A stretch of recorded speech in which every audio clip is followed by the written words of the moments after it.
تربیت کے حوالے سے بات کرنے لگا ہوں۔ تربیت کا سب سے پہلا حق ماں باپ کا ہے۔ کس کا ہے؟ بولیے۔ ماں باپ کا ہے۔ مجھے بتاؤ، اگر ماں باپ مہذب، مثقف، تربیت یافتہ نہ ہوں تو وہ اپنی اولاد کی صحیح تربیت کر سکتے ہیں؟ تو یاد رکھیے، اچھی اولاد پیدا کرنے کے لیے پہلے اچھے والدین ہونا ضروری ہے۔ اچھی اولاد پیدا کرنے کے لیے پہلے اچھے والدین ہونا ضروری ہے۔ اور ہم نے سمجھا ہے بچہ بڑا ہوگا تو اس کی تربیت شروع ہوتی ہے، نہیں۔ ابراہیم علیہ السلام کے الفاظ دیکھیے، ربی ہب لی من الصالحین۔ ابھی بچہ پیدا بھی نہیں ہوا، آپ دعا کر رہے ہیں یا اللہ نیک ہو۔ یعنی اولاد ابھی پیدا بھی نہ ہو تو بندے کو دعا کیا کرنی چاہیے؟ یا اللہ میری آنے والی اولاد جو ہے وہ کیا ہونی چاہیے؟ نیک۔ اور آج ہم لاڑ میں اپنی اولاد کو بگاڑ لیتے ہیں۔ حضرت عبداللہ ابن مبارک رضی اللہ تعالیٰ عنہ کے پاس ایک شخص آیا، کہتا حضور میرا بیٹا میرا کہا نہیں مانتا، نافرما بردار ہے، میرے آگے بولتا ہے۔ حضرت عبداللہ ابن مبارک رضی اللہ تعالیٰ عنہ امیر المومنین فی الحدیث، توجہ، آپ نے فرمایا مجھے سچ سچ بتانا، کبھی تم نے اپنے بچوں کو بد دعا دی ہے؟ اور آج ذرا سی بات ہو جائے ہم گالیاں دینے پہ آ جاتے ہیں بچوں کو، ماں بد دعائیں دیتی ہے۔ عبداللہ ابن مبارک پوچھنے لگے بتا تو نے کبھی اپنے بیٹے کو بیٹی کو بد دعا دی؟ حضور دی ہے۔ انت افسدتہ، پھر تو نے اسے خود خراب کیا ہے۔ پتہ چل گیا اچھی اولاد کو جنم دینے کے لیے والدین کا اچھا ہونا، بولیے، ضروری ہے۔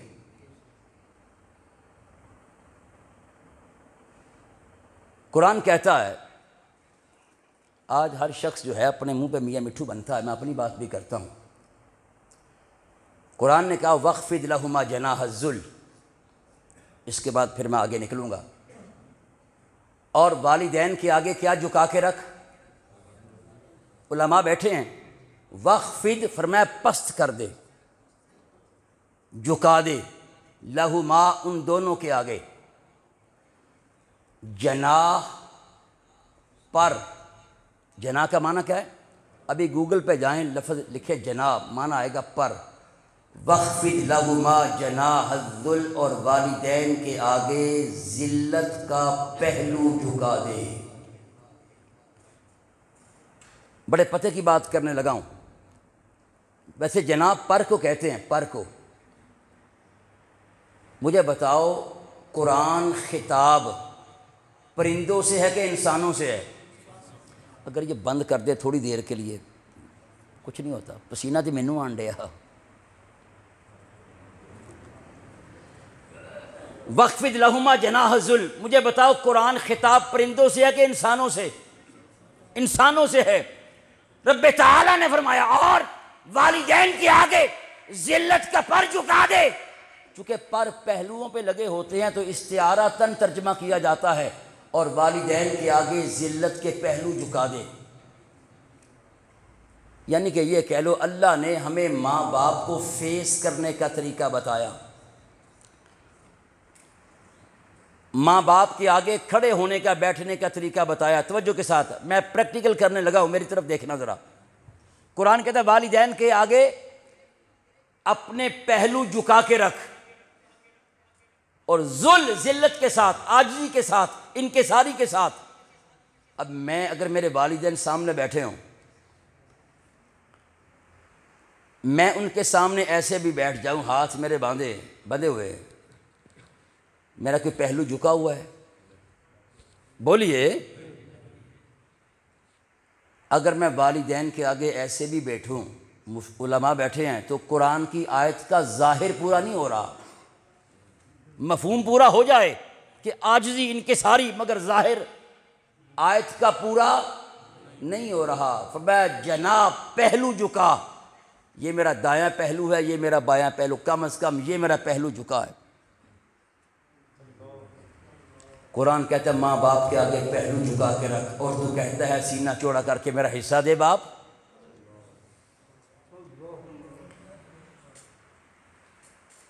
اچھا ایک اور بات، قرآن کہتا ہے ماں باپ کے آگے جھک کے رہنا۔ مجھے بتاؤ، یہ تو ہے نا پہلو، اللہ نے لفظ بولا ہے، لفظ کیا ہے جو وحی میں آیا، کیا؟ جناح، پر۔ اللہ نے پر کیوں فرمایا؟ کیا انسان کا پر بھی ہوتا ہے؟ نہیں۔ تو یاد رکھیے، پر اس لیے بولا ہے کہ پر تعبیر ہے پرواز کے ساتھ، پر تعبیر ہے پرواز کے ساتھ۔ پر کا فلسفہ کیا ہے؟ پر کھلے تو پرندہ اوپر کو جاتا ہے، توجہ، پر نیچے آئے تو پرندہ نیچے کو آتا ہے۔ فرمایا ماں باپ کے آگے پر جھکا کے رکھ، مطلب کیا ہے؟ ماں باپ کے آگے اپنی پرواز کو بیان نہ کرنا۔ مثال دیتا ہوں، نوجوان چوک میں کھڑے ہوں، باپ قریب سے گزرے تو جھڑک کے کہتا ہے دفع ہو کر، تینوں پتہ نہیں اتنے کی کرن رہے ہیں؟ لڑکا ماں سے جا کے کیا کہتا؟ ابو نے آج میرے دوست نے میری بے عزتی کر دی تھی، ہے کہ نہیں؟ بولیے۔ قرآن تو کہتا ہے ان کے آگے تو نے اپنے پر کو جھکا کے رکھنا۔ پر تعبیر ہے پرواز کے ساتھ، کہ ماں باپ کے آگے اپنی کسی پرواز کو بیان نہیں کرنا کہ اب میں بڑا ہو گیا ہوں، ڈاکٹر بن گیا ہوں، علامہ بن گیا ہوں، چیئرمین بن گیا ہوں، ایم این اے بن گیا ہوں، وزیر مشیر بن گیا ہوں، میں خبردار وَخْفِضْ لَهُمَا جَنَاحَ الذُّلِّ، ماں باپ کے آگے اپنی کسی پرواز کو بیان نہیں کرنا۔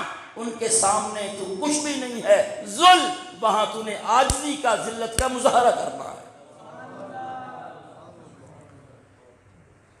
وہاں جھکے گا تو پھر اٹھے گا، وہاں جھکے گا، بولیے، پھر اٹھے گا۔ تو بات کر رہا تھا والدین کا اولاد پر کیا ہے؟ احسان۔ احسان ہے تو ہم والدین کے کسی بھی احسان کا بدلہ چکا نہیں سکتے۔ اب اولاد کا حق بنتا ہے ماں باپ کی کیا کرے؟ بولیے، تعریف کرے۔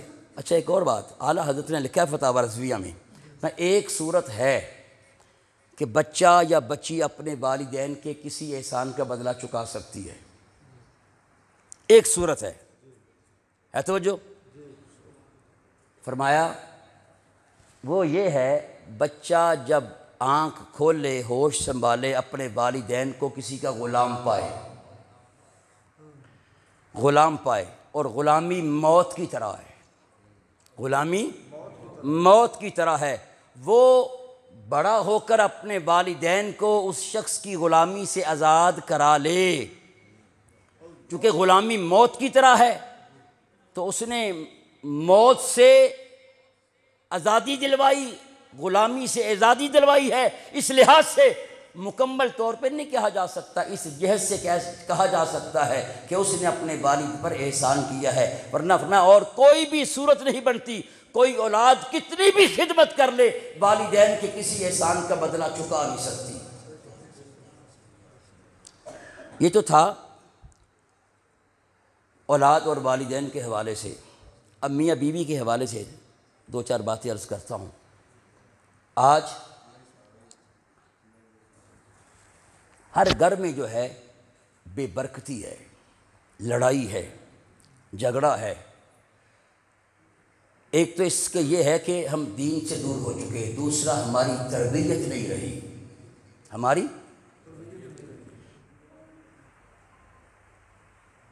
عقیدے میں بھی آج کل لوگ پھسل رہے ہیں۔ عبادات کا معاملہ جو ہے، دامن ہمارا عبادات سے چھوٹ چکا ہے، مسجدیں خالی ہوتی ہیں، معاملات میں ہم بہت عاری ہو چکے دین سے، اخلاقیات کا بھی جنازہ نکل چکا ہے۔ گھر کے